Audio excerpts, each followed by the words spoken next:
Y después de eso, recorrer una de las más importantes y más significativas exposiciones que han llegado en los últimos años a Colombia. Me refiero a la de Diego Rivera, el gran muralista mexicano, y su mujer, la hoy mundialmente famosa Frida Kahlo, acompañados por otros artistas de la Revolución.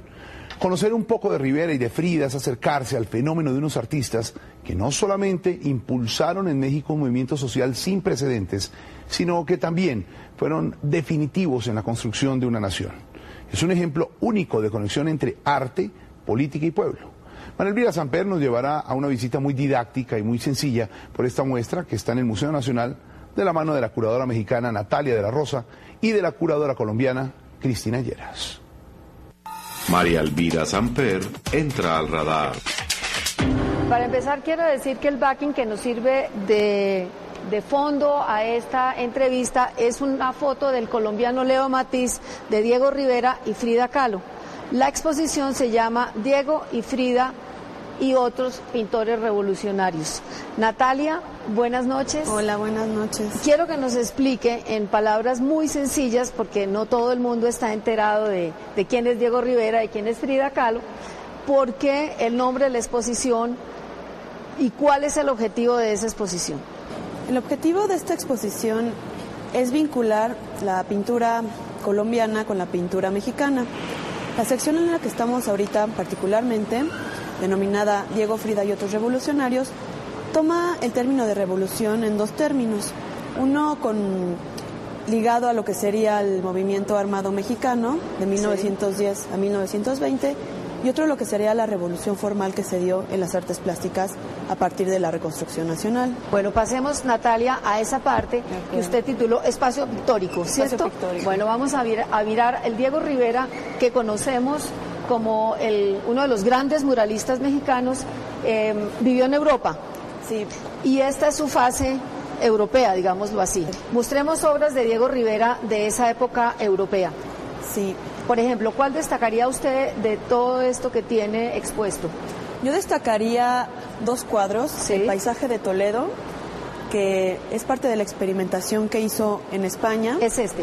Exactamente, en donde inicia un estudio geométrico de lo que es el paisaje español, para posteriormente dar paso a lo que sería la introducción a las vanguardias parisinas, que podemos ver reflejadas en el siguiente cuadro, que sería el ferrocarril de Montparnasse, donde ya podría definirse como un Diego Rivera introducido cabalmente en lo que fue el cubismo pictórico.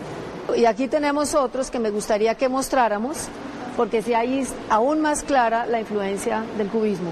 Estos cuadros, estas naturalezas muertas, fueron realizadas cuando ya era reconocido tanto por la crítica cubista como por los otros pintores, como un pintor dentro de esta corriente. Bueno, ¿y qué manera influye este Rivera en la revolución del arte mexicano? Esta experimentación en Europa permitió que ya cuando quiso crear un arte propio y un arte nacional, le sirviera de herramientas para que tuviera un lenguaje que compartiera tanto los ideales nacionales como la posibilidad de un arte renovador. ¿En qué año regresa Rivera de Europa a México como va a poner en marcha todo todo este proyecto de hacer un arte mexicano que recupere la identidad o que construya la identidad de la nacionalidad de México? Llega en el año de 1921 y coincide con la instalación o la inauguración de la Secretaría de Educación Pública al frente de José Vasconcelos. Detrás del cual hay todo un proyecto político. Exactamente. ¿Podemos ver entonces la segunda etapa de la exposición? La mayoría de los cuadros que se eligieron fueron para que tuvieran un estereotipo que el público colombiano pudiera tener de fácil lectura y fácil acceso, para después ya ir a los otros dos módulos que son más difíciles y más críticos. Aquí podemos ver la figura de la indígena o la tehuana, sí, la campesina, de factura académica, y en la siguiente muro o pared podemos ver ya la experimentación plástica y la concretación de estos ideales, ¿no? Digamos, hay mucho de academia todavía heredada del europeo, pero ya empiezan a incorporarse contenidos propiamente nacionales, mexicanos. Lo que se hace es adaptar distintas vanguardias europeas, como el primitivismo, el clasicismo y el cubismo, Pero que coincide también con el colorido de toda la cultura mexicana, de todo el folclore mexicano, de toda la artesanía mexicana es llena de colorido. Entonces se fusionan esas dos cosas. Exactamente, y podemos ver cómo resalta el color de la tez de la mujer, haciendo referencia y reivindicando lo que sería esta población. ¿El mestizaje? Exactamente. Y también lo que sería el ámbito local, las construcciones rurales, las montañas que son también muy características de México, como podemos ver también. Los paisajes. En esta obra, los paisajes, el tema del paisaje nacional será recurrente. Sí. Y será uno de los ideales y formas de representación más características de la pintura mexicana. Y el cacao, los vestidos, los colores. Resalta el bordado, el tejido de los trajes típicos y a la vez lo relaciona con lo que es la naturaleza, estableciendo un carácter de tipo russoneano de este filósofo francés del siglo XVIII que relacionaba lo indígena con la naturaleza. Y usted pasa ahora, como yo diría que es un poco abrupto el paso, a un tercer espacio que es el de la gráfica. Exactamente. Vayamos a ver un poco de qué se trata. ¿Por qué la importancia de la gráfica tiene un objetivo propagandístico dentro de todo este concepto revolucionario de que hay que llevar el arte a las masas, de que hay que llevarlo a la esfera pública? ¿Por qué la importancia de la gráfica? En efecto, me importaba resaltar que este tipo de representaciones que vimos afuera, que eran búsquedas de lo nacional, formaban parte de un discurso político para unificar la población que fue durante la Revolución Mexicana fragmentada, y lo que se buscaba era una cohesión bajo los ideales nacionales. En ese sentido, el muralismo era un arte público, un arte para las masas, y la gráfica y las ilustraciones para revistas sirvieron para ese mismo objetivo. Ahora, todo esto tiene que ver un poco de efecto propagandístico, un poco para obviar el analfabetismo en general de la gente, es decir, que fuera muy narrativa el muralismo, cuenta historias y la gente la entiende sin necesidad de saber leer, y hay algún efecto propagandístico, y la gráfica ayuda para eso.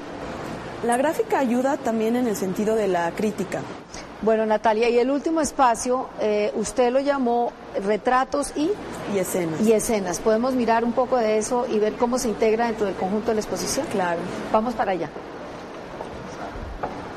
Natalia, llegamos al último espacio de la exposición y nos encontramos con Frida, el otro polo de la exposición, Diego y Frida. ¿Cómo se inscribe Frida en todo este proceso revolucionario del arte?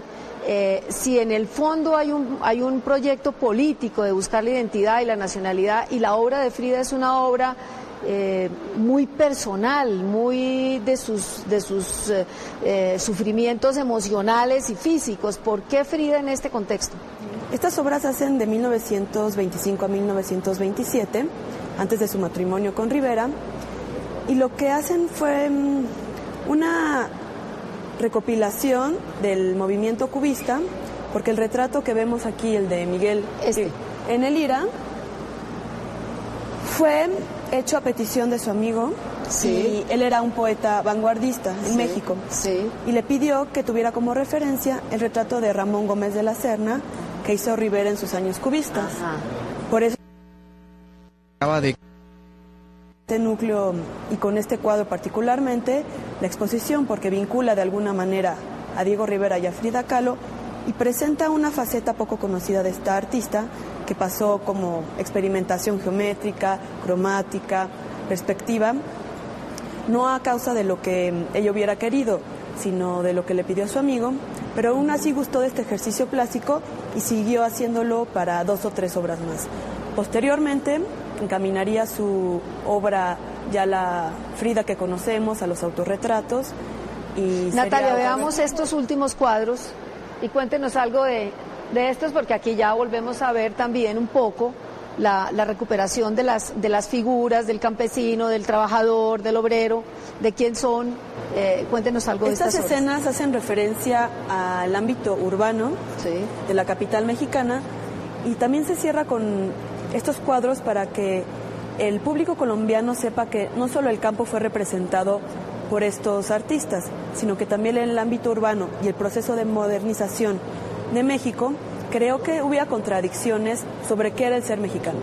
Queremos ser algo que fuera una Arcadia de zonas rurales, de paisajes, de tradiciones típicas, o queremos incluirnos en la modernidad contemporánea, ¿no? Bueno, de todas maneras, todo el proceso revolucionario con la Constitución del 17 es un proceso de modernización, de democratización y de modernidad, ¿no? Exactamente, entonces muchas obras muestran esta tensión.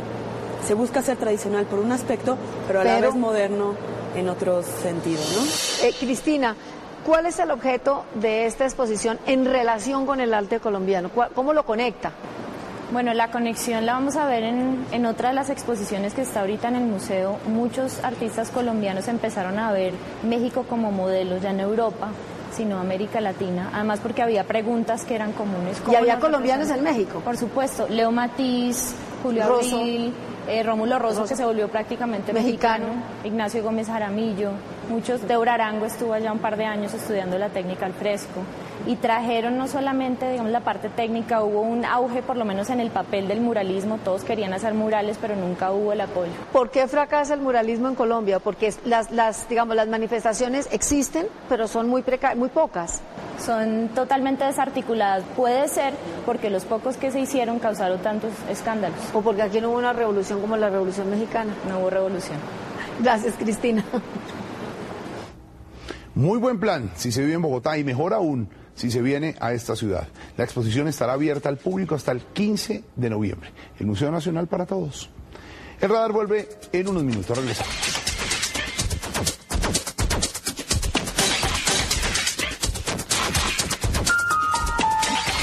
Usted está en las coordenadas correctas. Usted está viendo el radar.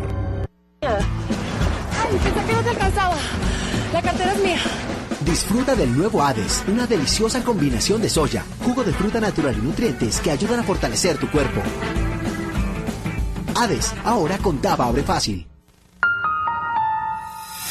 Estamos en el radar. Estamos en el radar para recordarles también que pueden hacer clic por la libertad. Es fácil. Entran a la página que está aquí, www.caracoltv.com/clic por la libertad. Dejan su mensaje para que no haya más secuestrados en Colombia. Frase de hoy, a propósito, de Frida Kahlo.